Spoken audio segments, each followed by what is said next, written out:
Kellerman, welcome to this just in, a fast hour around the world of sports and how I see it. And we start with game one of the NBA Finals tonight. Here are the matchups to keep an eye on. Oh, it's so good. Jason Tatum has been a lead on the offensive end for Boston. The Warriors are using former number one overall pick Andrew Wiggins, apparently, as his primary defender. There's the marquee matchup of two guards, Klay and Jaylen Brown, who've been their team's second leading scorers, each averaging around 20 points. Pretty good Robins, if you ask me. And Marcus Smart will, of course, have his hands full with Steph Curry, but then so will Steph have his hands full with Marcus Smart for his career. With Smart as the closest defender, the greatest shooter who ever lived has shot only 29%. Full house here. Brian Windhorst joining us live from the NBA Finals. JJ Redick and Dave Jacoby are here with me. Someone lowered Jacoby's seat. They put you in the kids' I'll move it up. Who was in here before me?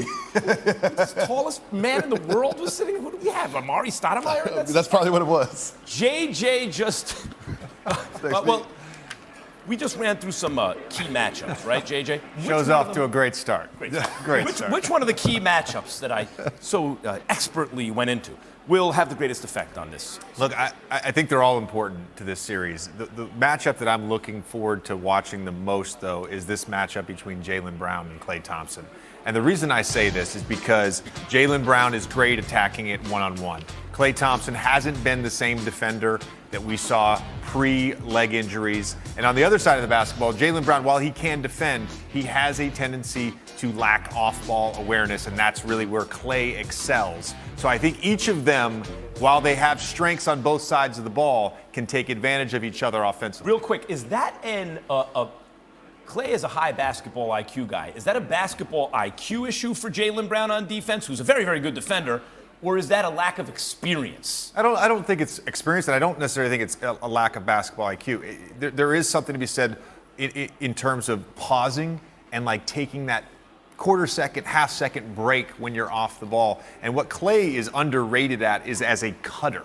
And look, the Warriors, they led the league in made layups off cuts this season. So much of what we talk about the Warriors offensively is their threes, but Klay Thompson, I think, is their best cutter. And so his action off the ball to get open for three and to get cuts to the basket, that's something that Jaylen Brown has got to be aware of. Jacoby, outside of the key of those key matchups, what problems does this Warriors offense pose for this top-rated Celtics defense? It's exactly what JJ was just talking about. It's the way that they move off the ball, all of the motion in their offense. Because if you think about who the Celtics just faced, Giannis. Just a wrecking ball going through the lane. You've got Jimmy Butler, who had two amazing performances, but they're running a lot of high pick and roll stuff. That's not what the Warriors do. They're moving and constantly moving, and the Celtics are constantly switching. And switching on the ball is one thing, but switching off the ball, simultaneous switches happening. And that's when the Warriors get all those back cuts, get all those open threes for their key players. It's going to be hard for the Celtics just to sort of adjust to what the Warriors do, which is so different than what they've just faced. It's almost like overkill when you look at the complementary pieces, like Wiggins and Poole and guys like this are complementary pieces, right? Windy, you're covering your 11th NBA Finals. 6 of them have now included the Warriors. Why did they seem happier than ever at yesterday's media day? Max, I can't tell you how different it is when the last time we were here in 2019 with the Warriors, which was obviously across the bay. Now we're in these palatial new digs here. But at that team, at that time, they were so emotionally and physically drained from 5 straight finals, the Kevin Durant drama about his future, and then later on the injuries that happened in that series.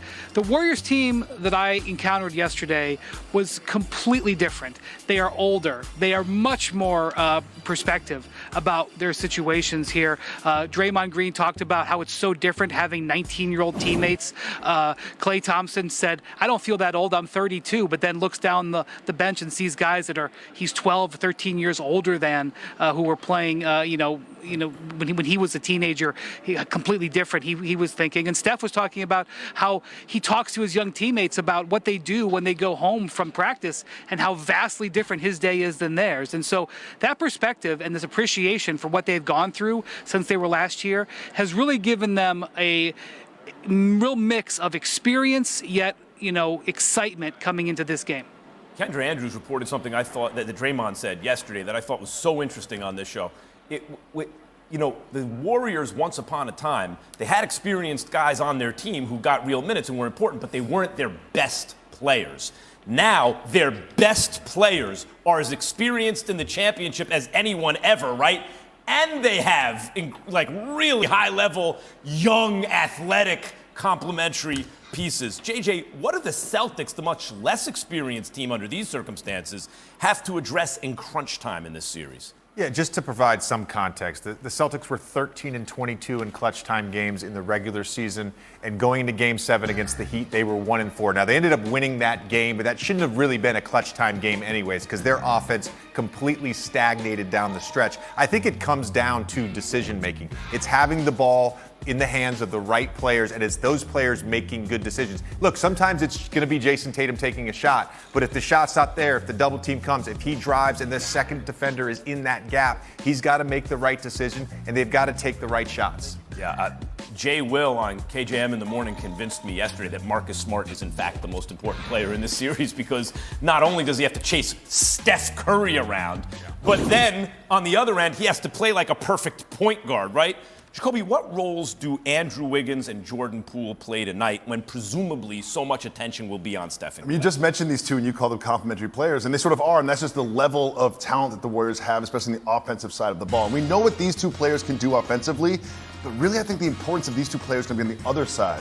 Wiggins did a pretty good job against Luka, as good as anyone can do, and with Jordan Poole, we know what he can do with the basketball, but we see in playoff series they get targeted, they get hunted, and he's going to be one of those targets. And if he can just extend those minutes and keep himself out there defensively, then that offensive firepower they bring with that pool party lineup can stay out longer, can be used more. There's definitely a trade-off with Jordan Poole's minutes. Like, how much he gives you offensively is important, but how much he's giving up defensively is important. It's something to monitor game to game. Look, there might be games where he plays 15 to 18 minutes. There might be games where he plays 35. It's just a matter of that. How much is he giving up defensively? Yet another, more credit to Steph in terms of the culture he created there. Whatever you want to say about Steph, he is present defensively. Yes. Whatever his limitations, he is there on defense, and even that sets the right tone for a team like the Warriors. Windy, what have the Celtics learned from their Game 1 losses in the two previous series?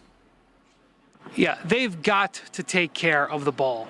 In Game 1 against the Bucks, Jaylen Brown, 7 turnovers. They didn't crack 90 points, and they really gave up so many possessions and led to easy baskets for the Bucks. Then, Game 1 against the Heat, it was Jason Tatum with 7 turnovers, giving up the ball. They were struggling to score, giving up easy possessions, especially on the road, where they've been very good. They're 7-2 on the road in the playoffs. I don't think they'll be intimidated by this environment, but they cannot be so sloppy with the ball. They have to play focused basketball to get themselves in the fourth quarter with a chance to win. Windy, thank you as always. It is prop quiz time, gentlemen. Starting with you, JJ.